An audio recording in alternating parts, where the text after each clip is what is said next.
What happens when one of Hollywood's most beloved actors finally reaches his breaking point on live television? In just 11 seconds, everything Bill Maher thought he knew about controlling his show crumbled into pieces. Last night, viewers witnessed something absolutely shocking that nobody saw coming. Pedro Pascal, the man we all know and love from The Mandalorian and The Last of Us, delivered a verbal knockout punch that left the entire studio in complete silence. This wasn't just another celebrity interview gone wrong. This was a masterclass in standing up to a bully who had pushed too far. And tonight, we have the exclusive breakdown of every single word that led to this explosive moment. It all started like any other Friday night on Real Time with Bill Maher. The audience was buzzing with excitement, completely unaware they were about to witness television history. Pedro Pascal walked onto that stage with his usual warm smile, that genuine charm that makes everyone feel like they're talking to their favorite uncle. He was there to promote his latest project, just a simple promotional appearance that should have been smooth sailing. But Bill Maher had other plans. From the moment Pedro sat down, something felt different. Maher wasn't doing his typical celebrity softball interview. There was a tension in the air, like storm clouds gathering before a hurricane. The audience could sense it too. You could practically feel the shift in energy rippling through that studio. "So Pedro," Maher began, leaning back in his chair with that smug expression he's famous for, "you've been pretty vocal about certain political issues lately. Some might say, too vocal for an actor." Pedro's smile didn't waver, but if you look closely, you could see his jaw tighten just slightly. "I think artists have always had a responsibility to speak about what matters to them, Bill." "Responsibility?" Maher chuckled, and it wasn't a friendly laugh. "Or is it just virtue signaling? I mean, let's be honest here. You're an actor. You pretend to be other people for a living.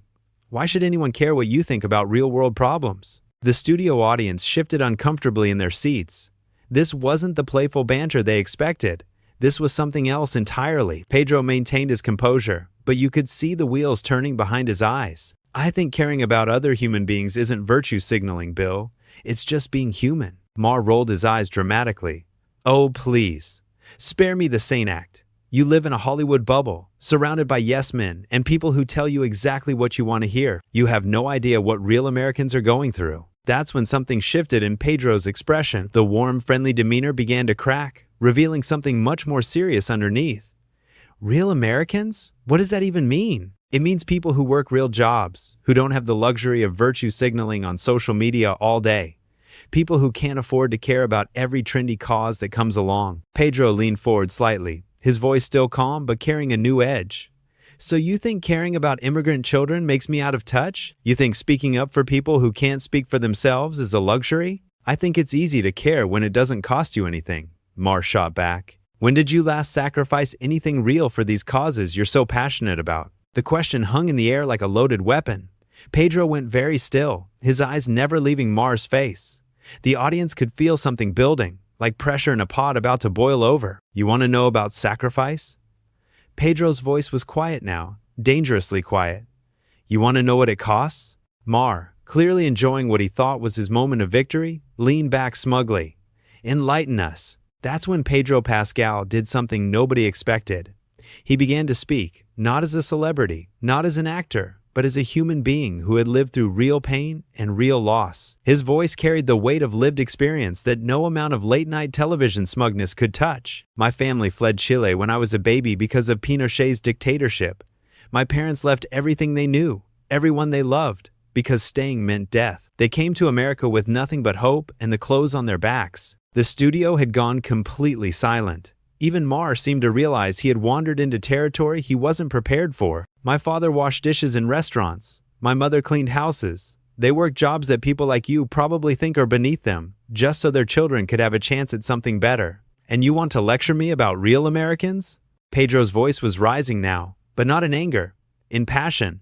In truth, that couldn't be contained anymore. "Every single role I've ever played, every dollar I've ever earned, every platform I've ever been given, I carry the weight of their sacrifice. When I speak up for immigrant families, I'm speaking for my own family. When I defend people who are struggling, I'm defending the people who raised me." Maher tried to interject, sensing he was losing control of his own show.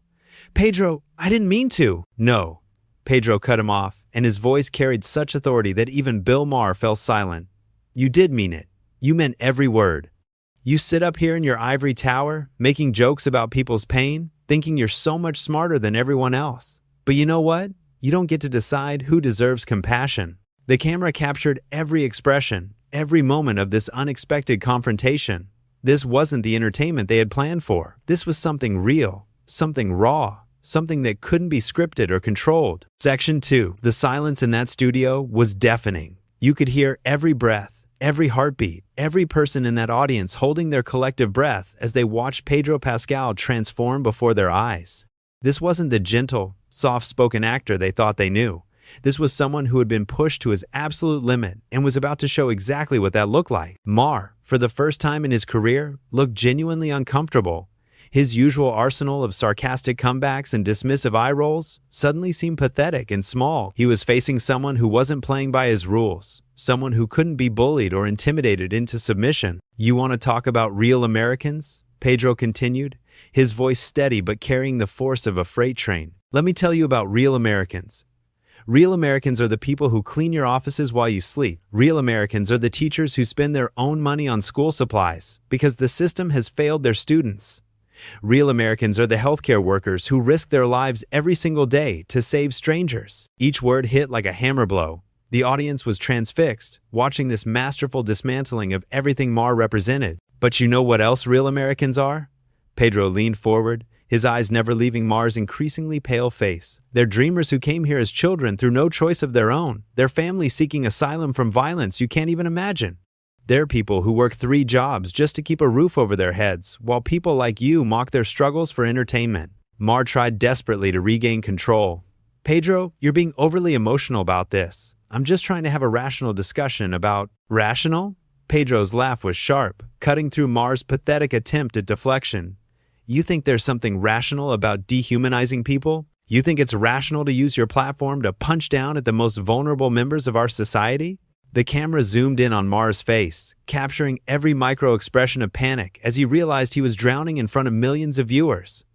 This was supposed to be his show, his domain, his rules. But Pedro Pascal had just flipped the script entirely. "Let me ask you something, Bill," Pedro said, and the way he said Maher's name was like a blade wrapped in silk. "When was the last time you used your voice to lift someone up instead of tearing them down? When was the last time you punched up instead of punching down?" Maher's mouth opened and closed like a fish out of water. For a man who made his living with words, he suddenly found himself completely speechless. "Because here's what I see," Pedro continued, his voice gaining momentum like a river breaking through a dam. "I see someone who has forgotten what it means to have empathy. Someone who has gotten so comfortable in his privilege that he's lost touch with basic human decency." The audience was completely captivated. Some were nodding along, others sat in stunned silence. But every single person in that room knew they were witnessing something extraordinary. This wasn't just a celebrity having a meltdown. This was truth being spoken to power in the most devastating way possible. You sit here week after week, making jokes about people's pain, thinking you're some kind of truth teller. But you know what?